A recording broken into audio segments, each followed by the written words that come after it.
መንግስት የሰው ነፍስ ጠፍቶ በሽምግልና ጨርሱ ብሎ ወደ ሽምግልና ጉዳዩን አለ። ታዲያ መንግስት ገዳይ መቼ ነው ገድያሉ ብሎ ያመነ ያየው? ገዳይ አዳምጥ፣ እኔ ላይ ጣልቃ አትግባ። እኔ ስታወራ እየሰማሁ እኔ ይሄን ሂደቱ የህግ ሂደቱ ይሄ ነው። ይሄ ባልሆነበት ሁኔታ ምናልባት የአባገዳዎች እኔም ተቀምጠው አይቻለሁ፣ ሲያወሩ ሰምቻለሁ። ይሄ የሽምግልና ሂደት የመጣው እሱን አስቀምጠው ለመግደሉ ይህንን ወንጀል ለመፈጸሙ አምኗል ወይ አላመነም የሚለው ነገር ላይ ነው ማውራት ያለብን። እንዴት ወደ ሽምግልና ሊመጣ ቻለ? ገዳ የራሱ የሆነ ህግና ስርዓት አለው። ሽምግልና ከተባለ ማለት ነው በገዳ ስርዓት ውስጥ ጉዳዩ መታየት ካለበት ገዳ ልክ እንደ ፍርድ ቤት መፍረድና ወደ ማረሚያ ቤትም የመላክ መብት አላቸው። እነሱ በነጭ ወረቀት ጽፈው ጉዳዩን ከመንግስት ጋር ባልተነካካ ሁኔታ በራሳቸው ቀጥታ ወደ ማረሚያ ቤት የመላክ መብት አላቸው።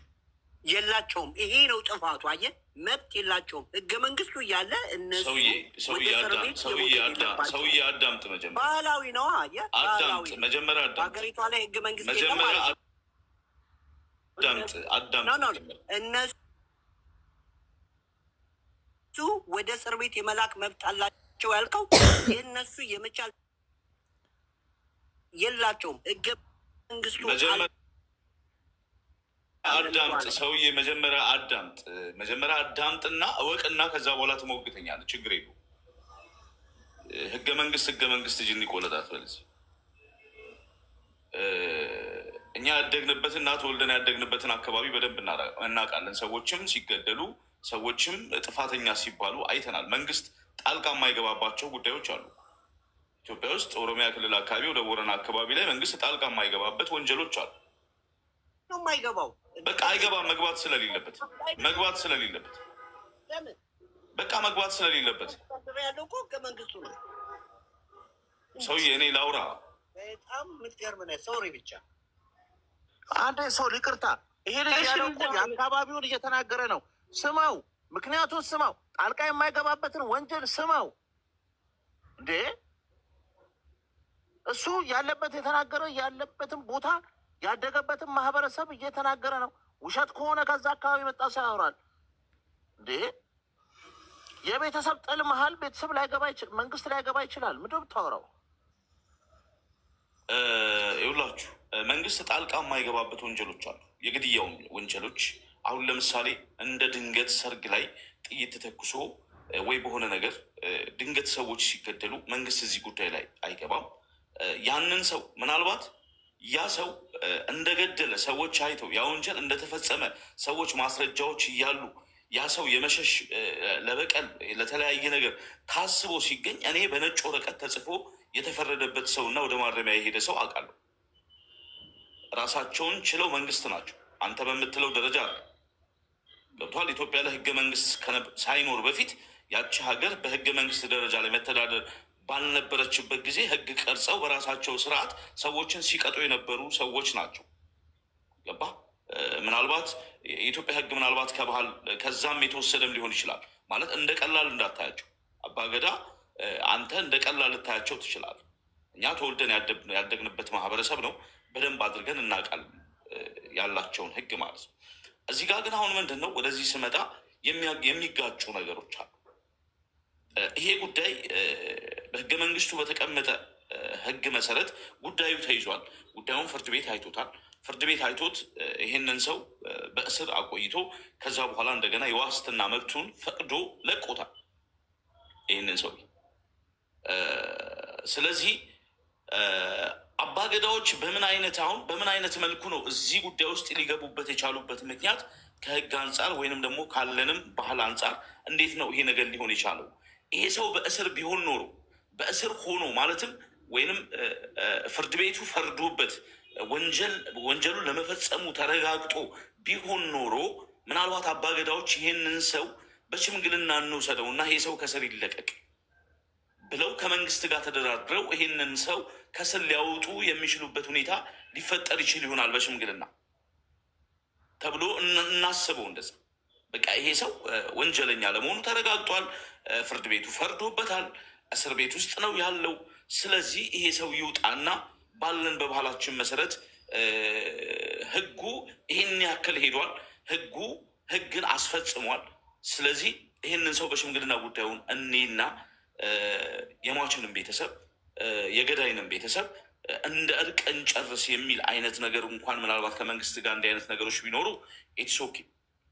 ይሄ ሰው እቺ ሴት ማን ነው ገዳዩዋ ባልታወቀበት ሁኔታ ከማን ጋር ነው ሽምግልና ሊቀመጡ የሚችሉት? ማለት ከማን ጋር ነው? አሁን እኮ ይሄ ሰው ፍርድ ቤቱም ይሄንን ጉዳይ አጣርቶ እንግዲህ እንዳየነው ነው እንደሰማነው ነው። ፍርድ ቤት ውስጥ ምናልባት የህግ ሰዎች ላይ የህግ ጥያቄዎችን ማንሳት ይቻላል። ኢትሶኬ ማንሳት ይቻላል። ከዚህ በፊትም ስናነሳ ስናወራቸው የመጣናቸው ነገሮች አሉ። ህግ ላይ ጥያቄ እንድናነሳ በጣም ብዙ ነገሮች ተመልክተናል። ስህተቶች በአንድም በሌላም የህግ ሰዎች ላይ ያየንበት አጋጣሚ አለ። ከጠበቃ አንስቶ እስከ ፍርድ ቤቱ እስከ ፖሊስ፣ ልጅቷ ከሞተች በኋላ የምርመራ ሂደቱ፣ የፖሊስ ወዘተ የመሳሰሉት ነገሮች ሁሉ፣ የህክምና ውጤት ሁሉ፣ እነዚህ ሁሉ ነገሮች ጥያቄ የሚያስነሱ ነገሮች እንዳሉ ሆኖ ማለት ነው። ስለዚህ አባገዳ ዛሬ አሁን መጥተው ይህንን የሽምግልና ሂደት የጀመሩት እንዴት ነው? ማለትም እሱ አምኗል ወይ? የእምነት ክህደት ቃሉን ሰጥቷል ወይ? አዎ በድያለሁ፣ እኔ ነኝ ያደረግኩት ይህን ወንጀል፣ በአንድም በሌላም ተሳስቼ ይህን ወንጀል ፈጽሜያለሁ ብሏል ወይ? ይህንም ባላለበት ሁኔታ፣ ገዳይ ባልታወቀበት ሁኔታ ከማን ጋር ነው ሽምግልናው ሊካሄድ የሚችለው የሚል ጥያቄ ነው እኔ ውስጥ ያለው ያለውም ስርዓትም በገዳ ስርዓት ውስጥም ያለውም ሲንሸራሸርም የመጣውም ነገር ይሄ ስለሆነ ገዳይ ባላመነበት ሁኔታ ገዳይ ሲያምን ነው። ገዳይ ካመነ አባገዳ ይቀመጣል። እንዴት ገዳይ መቼ ነው አምኖ የሚያውቀው ገድያለሁ ብሎ የሚናገረው? አንተ ሰውዬ መቼ ገድያለሁ እኮ አይልም። ገዳይ እኮ ገድያለሁ አይልም። እንዴት ነው የምትናገረው? ኧረ በእናትህ አደብ ግዛ። ሂዱጣና እዛታችሁን እናዳ ልጅ አሟል እንዴ? የሰው ልጅ የራሱን ሀሳብ መስጠት አይችልም? እንዴ እዛታችሁ ረድና እዛ አዳምጥ መጀመሪያ በቃ የራሱ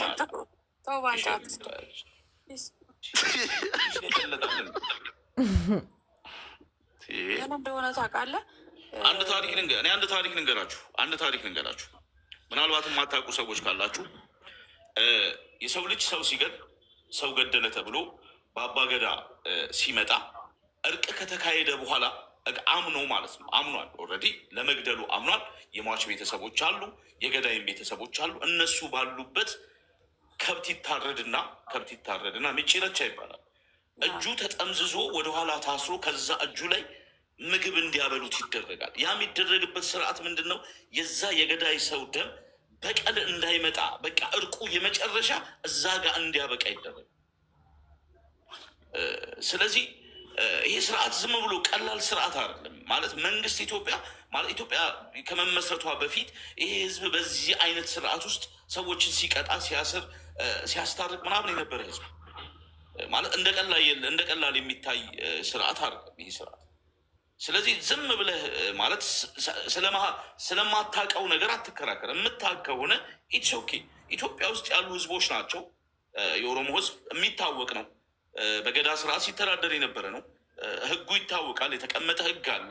ልክ አንተ ወንጀለኛ መቅጫ ቀርጸህ እንዳስቀመጥከው ሁሉ የኦሮሞም ህዝብ ሁሉን ነገር ቀርጾ አስቀምጦታል። ይታወቃል። ወንጀለኛ የሚቀጣበት የሚያስታርቅበትን የእርቅ መንገዶች በደንብ አድርጎ የሚያቀዝብ። ስለዚህ አንተ ዝም ብለህ ዛሬ ወጥተህ እዚህ ጋር አንተን የምትልበትም ማለት ነው።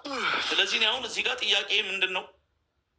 ገዳይ እኔ ገድያለሁ፣ ጥፋት አጥፍቻለሁ ብሎ ባላለበት አጋጣሚ እርቅ አይካሄድ። አናውቅም እንደዚህ አይነት እርቅ። በዛ ላይ የሟች ቤተሰቦች የሉም። አዎ የሟች ቤተሰቦች እኔ ሰምቻለሁ። የአባትየውንም ቪዲዮ ትናንትና አይቻለሁኝ። እዚህ ጉዳይ ውስጥ እንደሌለን የሰማነው ነገር እንደሌለ ከኛ ውጭ ነገሮች እየተካሄዱ እንደሆነ ምናምን ነገር አባትየው ለማስቀመጥ ሞክሯል። ስለዚህ ገዳይ ባላመነበት ሁኔታ ሽምግልና የሚባል የገዳ ስርዓት ውስጥ የተቀመጠ ህግ የለም። መጀመሪያ ግን አመንኩኝ በቃ ማለት እሱ ነው መሸሽ ያለበት። እሱ ነው ሸሽቶ ገዳው ጋር ሄዶ ወንጀል ፈጽሜያለሁ፣ ሰው አጥፍቻለሁ፣ ሰው እጄ ላይ ጠፍቷል፣ ገዳዩ ጋር ሳይሆን አባገዳ ጋር ሄዶ ወንጀል አጥፍቻለሁ፣ የሰው ነፍስ እጄ ላይ ጠፍቷል ብሎ እዛ ጋር ሄዶ ሲናገር ሽምግልናው ይቀጣል። ሽምግልናው 15 ቀን ሊሆን ይችላል። ወደ ቤት አይገባል። በዋርካ ስር ወደ ቤት ሳይገባ እዛው ተቀምጦ እዛው እየተበላ እዛው እየታደረ እነዛ ጉዳዮች ይቋጫል። ይሄ በሌለበት አጋጣሚ ግን ዛሬ በዚህ ደረጃ እንደዚህ መጥተው ሽምግልና ወዘተ የሚል ነገር ሰምቻለሁ፣ አይቻለሁኝ። እኔ እነሱንም ለመተቸትም አይደለም ትችት ውስጥም መግባት አልፈልግም። አይ ቲንክ ለምን በአንድም በሌላም ሌሎች የምናማናቃቸው ሌሎች ጫናዎች ወይም ሌሎች ነገሮች ሊኖሩ ይችላሉ ከሚል እሳቤ ነገሮች በዛ መልኩ ቢታዩልኝ አሪፍ ነው ብዬ አስባለሁ። አመሰግናለሁ።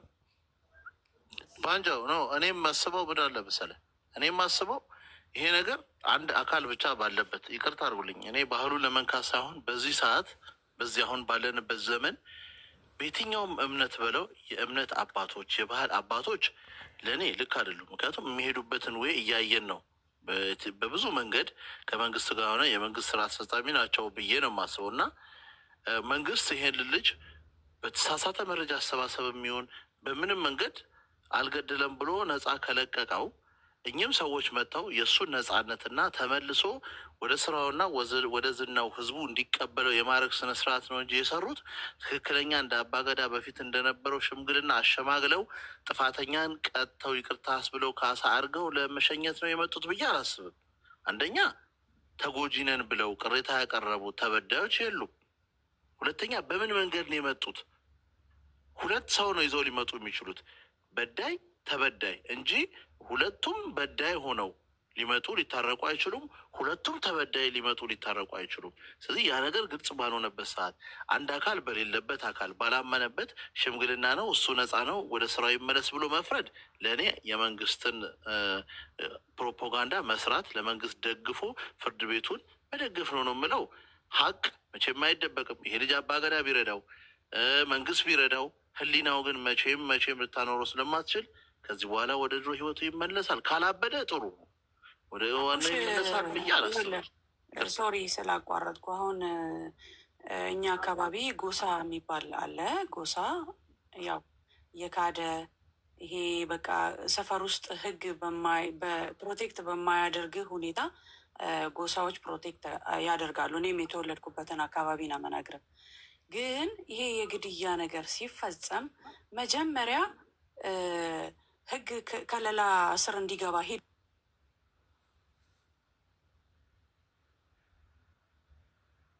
ማለት ነው። እዚህ ጋር እሱ አልገደልኩም ብሎ አሁን ይሄ ሰውዬ መብት አለው፣ ህግ ለቆታል። አሁን እኮ በኢትዮጵያ ህገ መንግስት ስንተዳደር አንዱዓለም በዋስ ተለቋል፣ የመንቀሳቀስ መብት አለው። ገብቶሃል? ይሄ ግን አሁን ፈርዘርሽም ይሄ የአባገዳ ስርዓት የሄደበት ምክንያት ወገንተኝነት አለው። ለምን ሚዲያ ላይ ወጥተው ስለተናገሩ እኛም የሆነ ጥያቄ አለን ብለን ነው እዚህ ጋር። አሁን እኛም እኮ የራሳችንን ሀሳብ ነው የምንናገረው። ለምን አሁን እሱን ወደ ስራው ይቀላቀል? ማን ከለከለው ወደ ስራው እንዳይቀላቀለው? ህሊናው አስሮ ስላስቀመጠው ነው። ገባ? መቼም እነሱ እንዲህ ብሉ ራሱ እሱ ከህሊና ነፃ የሚሆን አይሆን። ህዝብም ጥያቄ ስላለው የህዝቡም ጥያቄ